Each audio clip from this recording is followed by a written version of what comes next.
بسم اللہ الرحمن الرحیم۔ السلام علیکم ورحمۃ اللہ وبرکاتہ۔ ابھی ہم قرآن کریم کی ایک مختصر سی سورت کی تلاوت سنیں گے اور پھر دعا مانگیں گے۔ آپ بھی دعا میں شامل ہو جائیے، ہو سکتا ہے کہ آپ کی آمین پر ہم سب کا بیڑا پار ہو جائے۔ جس سورت کی ہم نے تلاوت سنی ہے اس کے فضائل میں 2 احادیث سنتے ہیں۔ حضرت عبداللہ بن عباس رضی اللہ تعالی عنہما فرماتے ہیں کہ کسی صحابی نے ایک جگہ پر خیمہ نصب کیا۔ انہیں علم نہیں تھا کہ یہاں پر قبر ہے۔ اچانک معلوم ہوا کہ یہاں پر قبر ہے اور قبر کے اندر سے سورہ ملک کی تلاوت کی آواز آ رہی ہے۔ جب سورہ ملک مکمل ہوئی، نبی اکرم صلی اللہ تعالی علیہ وسلم کی خدمت میں حاضر ہوئے اور کہنے لگے، یا رسول اللہ صلی اللہ علیہ وسلم، مجھے علم نہیں تھا فلاں جگہ پر قبر ہے اور میں نے خیمہ نصب کر لیا۔ تو اچانک قبر کے اندر سے سورہ ملک کی تلاوت کی آواز آنے لگی تو نبی اکرم صلی اللہ تعالی علیہ وسلم نے ارشاد فرمایا کہ یہ سورت روکنے والی ہے، یہ سورت عذاب قبر سے نجات دینے والی ہے، یہ سورت بخشش فرمانے والی ہے۔ اور ایک اور حدیث مبارکہ میں ہے، نبی اکرم صلی اللہ تعالی علیہ وسلم نے ارشاد فرمایا کہ قرآن کریم میں 30 آیات کی ایک سورت ہے، جو کوئی اس سورت کو سونے سے پہلے پڑھے گا تو اللہ تبارک و تعالی اس کے 30 گناہوں کو معاف کرے گا، 30 نیکیاں لکھے گا اور 30 درجات کو بلند فرمائے گا۔ اللہ تبارک و تعالی اپنے فرشتوں میں سے ایک فرشتے کو بھیجے گا جو صبح تک اس سورت کی تلاوت کرنے والے کی حفاظت فرمائے گا۔ آئیے آپ بھی سورہ ملک کی تلاوت سنیے اور بعد میں دعا ہوگی۔ اعوذ باللہ من الشیطان الرجیم، بسم اللہ الرحمن الرحیم۔ تبارک الذی بیدہ الملک وہو علی کل شیء قدیر، الذی خلق الموت والحیاة لیبلوکم ایکم احسن عملا وہو العزیز الغفور، الذی خلق 7 سماوات طباقا ما تری فی خلق الرحمن من تفاوت فارجع البصر هل تری من فطور ثم ارجع البصر قرتين ينقلب إليك البصر خاسئا وهو حسير، ولقد زينا السماء الدنيا بمصابيح وجعلناها رجوما للشياطين وأعتدنا لهم عذاب السعير، وللذين كفروا بربهم عذاب جهنم وبئس المصير، إذا ألقوا فيها سمعوا لها شهيقا وهي تفور تكاد تميز من الغيظ، كلما ألقي فيها فوج سألهم خزنتها ألم يأتكم نذير،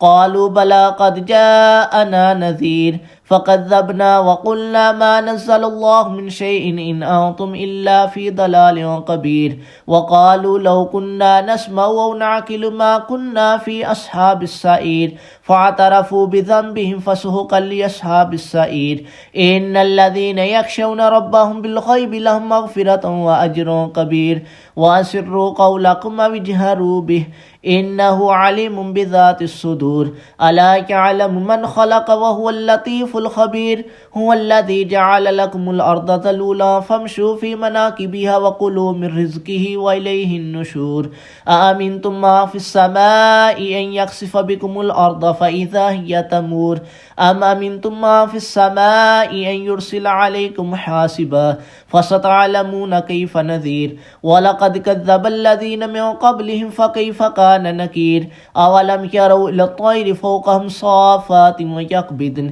ما يمسكهن إلا الرحمن إنه بكل شيء بصير، أمن هذا الذي هو جند لكم ينصركم من دون الرحمن إن الكافرون إلا في غرور، أمن هذا الذي يرزقكم إن أمسك رزقه بل لجوا في عتو ونفور، أفمن يمشي مكبا على وجهه أهدى أمن يمشي سويا على صراط مستقيم، قل هو الذي أنشأكم وجعل لكم السمع والأبصار والأفئدة قليلا ما تشكرون، قل هو الذي ذرأكم في الأرض وإليه تحشرون، ويقولون متى هذا الوعد إن كنتم صادقين، قل إنما العلم عند الله وإنما أنا نذير مبين، فلما رأوه زلفة سيئت وجوه الذين كفروا وقيل هذا الذي كنتم به تدعون، قل أرأيتم إن أهلكني الله ومن معي أو رحمنا فمن يجير الكافرين من عذاب أليم، قل هو الرحمن آمنا به عليه توكلنا فستعلمون من هو في ضلال مبين قل أرأيتم إن أصبح ماؤكم غورا فمن يأتيكم بماء معين الله ربنا ورب العالمين آمین۔ بسم اللہ الرحمن الرحیم۔ اللہم صلی علی محمد وعلی آل محمد وبارک وسلم۔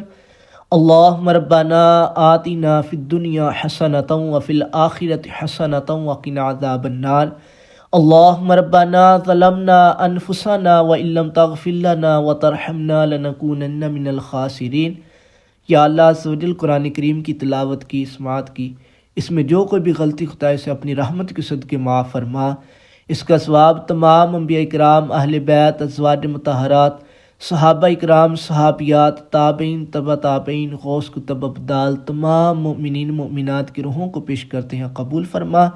یا اللہ عز و جل اس کا ثواب خصوصاً بالخصوص ہمارے اور ناظرین کے جتنے بھی عزیز و اقارب اس دنیا فانی سے رخصت فرما چکے ان تمام کی روحوں کو پیش کرتے ہیں، قبول فرما۔ ان تمام کی بے حساب بخشش و مغفرت فرما، ان کے درجات میں بلندیاں عطا فرما، ان کی قبروں کو تحد نگاہ وسیع فرما، حضور علیہ الصلاۃ والسلام کے جلووں سے منور فرما۔ یا اللہ عز و جل قرآن پاک کو ہمارے لیے ذریعہ نجات بنا، قرآن پاک کو پڑھنے، سمجھنے اور اس کے مطابق زندگی گزارنے کی توفیق عطا فرما۔ ہمارے گھروں کی تمام پریشانیوں مصیبتوں کو دور فرما، ہمارے گھروں کو حاسدوں کے حسد سے، بد نظروں کی نظر سے، چوروں کی چوری سے محفوظ فرما، تمام زمینی آسمانی آفات و بلیات سے محفوظ فرما، تمام بیماروں کو شفائے کاملہ عطا فرما۔ یا اللہ عز و جل ہمارے اور ناظرین میں سے اور ان کے گھروں میں سے کوئی بیمار ہیں انہیں بھی شفائے کاملہ عطا فرما، جو پریشان حال ہیں ان کی پریشانیوں کو دور فرما، ہماری تمام نیک جائز تمناؤں کو پورا فرما، ہمارے رزق میں، عمر میں، عمل میں خیر برکت عطا فرما، اپنے سوا کسی کا محتاج نہ کر۔ یا اللہ عز و جل اپنا اور اپنے پیارے حبیب صلی اللہ علیہ وسلم کا مخلص عاشق بنا، ہم سب کا خاتمہ ایمان پہ فرما، مرتے وقت کلمہ طیبہ نصیب فرما، بار بار حج بیت اللہ کی سعادت نصیب فرما۔ یا اللہ عز و جل حاضرین میں سے ان کی تمام نیک جائز تمناؤں کو پورا فرما۔ انہوں نے دعاؤں کے لیے کہا ہے، یا اللہ عز و جل جس کسی نے بھی دعا کے واسطے یا رب کہا، کر دے پوری آرزو ہر بے کسو مجبور کی۔ وصلی اللہ تعالی علی حبیبہ خیر خلقہ محمد وعلی آلہ واصحابہ اجمعین۔